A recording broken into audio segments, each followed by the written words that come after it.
વાવથરા જિલ્લાના સુઈગામ તાલુકાના પાડર ગામમાં એક હૃદયસ્પર્શી અને પ્રેરણાદાયી ઘટના સામે આવી છે, જે ભાઈ બહેનના અતૂટ પ્રેમ અને ત્યાગનું જીવંત દ્રષ્ટાંત બન્યું છે. પાડર ગામના ઈશ્વરભાઈ ગગાભાઈ ચૌધરીની બંને કિડની ફેલ થતા તેઓ છેલ્લા 1 વર્ષથી પણ વધુ સમયથી ડાયાલિસિસના સહારે જિંદગી જીવી રહ્યા હતા. દર મહિને સારવાર, કષ્ટ અને સંઘર્ષ વચ્ચે જીવન જીવતા ઈશ્વરભાઈનું દુઃખ પોતાની જ સગી બહેન મીરાબેને જોઈ શક્યા નહીં. ભાઈની પીડા સામે મીરાબેનના હૃદયે કરુણાનો સાગર છલકાયો અને તેમને ભાઈની કિડની ડોનેટ કરવાનો નિર્ણય લીધો હતો. મીરાબેને પોતાના પરિવારની સહમતિ બાદ તમામ તબીબી પ્રક્રિયા પૂર્ણ કરીને ઈશ્વરભાઈને નવી જિંદગી ભેટ કરી દીધી.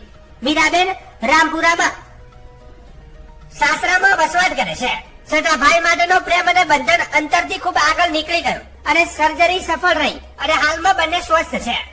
ભાઈ માટે જીવતું જાગ ત્યાગનો આ દાખલો ગામની સીમાઓ પાર કરીને જિલ્લામાં ચર્ચાનો વિષય બન્યો છે. મીરાબેન વારંવાર માત્ર એટલું જ કહે છે કે જુગ જુગ જીવો મારા વીર, મોગો મૂલો તો મારો વીર રે. આ શબ્દો માત્ર મમતા નહીં પરંતુ ભાઈ માટેનો અદ્વિતીય પ્રેમ અને હિંમતનો પર્યાય છે. ભાઈ બહેનના સંબંધને વાર્તાઓ, કાવ્યો અને ફિલ્મોમાં જોઈને અનુભવ્યો હશે, પરંતુ પાટણ ગામે આ બંધનનું જીવંત સાક્ષી પૂરું પાડ્યું છે.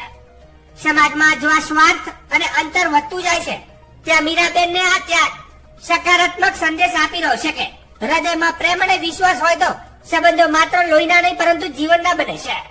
પાટણ ગામના લોકોએ મીરાબેનને શુભેચ્છાઓનો વરસાદ વરસાવ્યો અને ભાઈ બહેનની જોડી જુગ જુગ જીવે તેવી મૂળેશ્વર મહાદેવ સમકક્ષ પ્રાર્થના કરી હતી. આ ઘટના માત્ર એક સફળ સર્જરી નહીં પરંતુ માનવતા, સ્નેહ અને ત્યાગના સૌથી પવિત્ર સ્વરૂપનું ઉજળું ઉદાહરણ બની રહ્યું છે.